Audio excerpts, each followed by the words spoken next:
corollaries to IT networking, IT infrastructure, for those in the audience who have that background. So one specific area within the grid infrastructure that is seeing increased importance is this idea of grid scale storage. So I mentioned earlier that we've been talking about solar, we've been talking about wind technology, and as more and more distribution points grow over time, the utilities are going to have a more and more difficult time understanding how much power is getting put onto the grid. So to give you some rough numbers, about a decade or two ago, you had several thousand generation points around the country. Today we have on the order of tens of thousands.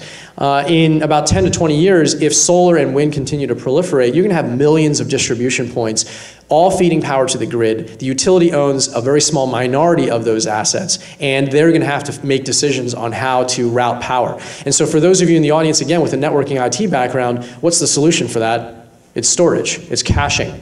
And so it's about creating the Akamai of grid scale, of the transmission grid. And so a lot of different opportunities here to put batteries and other storage devices, and again, one of our panelists will talk a bit about that later. But without getting into a lot of detail, there's ways that utilities can use batteries and storage technologies to defer the purchase of new power lines or of new transmission towers, because often those purchase decisions are made because the peak demand in a location is higher than what is available through that location.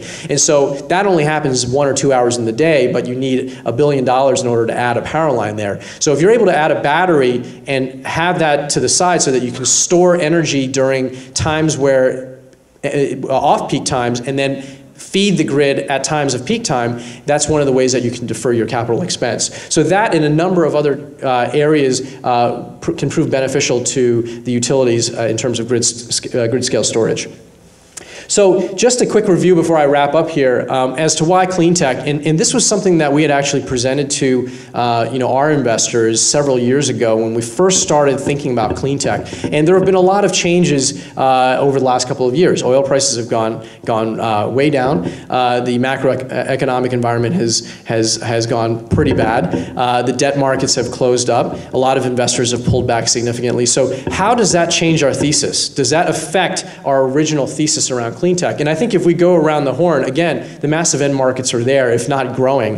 The shift in economics, in many of the sectors, the cost curves are continuing to come down. So we continue to be excited about that. And over the longer term, we believe that energy prices will continue to go up because the raw supply of energy out there is just not sufficient. And we over time, over the macro time frame, we're running out. And in the oil price time frame, over the last year or so, it's gone down significantly. It's starting to come back up again. But over the long term, again, because just the intrinsic limited supply of oil that's available, we believe will continue to keep prices up. So shift in economics, some effect, but still there. Technology headroom, no change. Government imperatives, big change, and big change for the positive.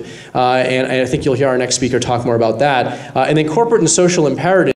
I think from the corporate level, more and more corporations are starting to think about sustainability initiatives, really investing resources. Chief sustainability officers are starting to appear. And at the consumer level, the awareness is there.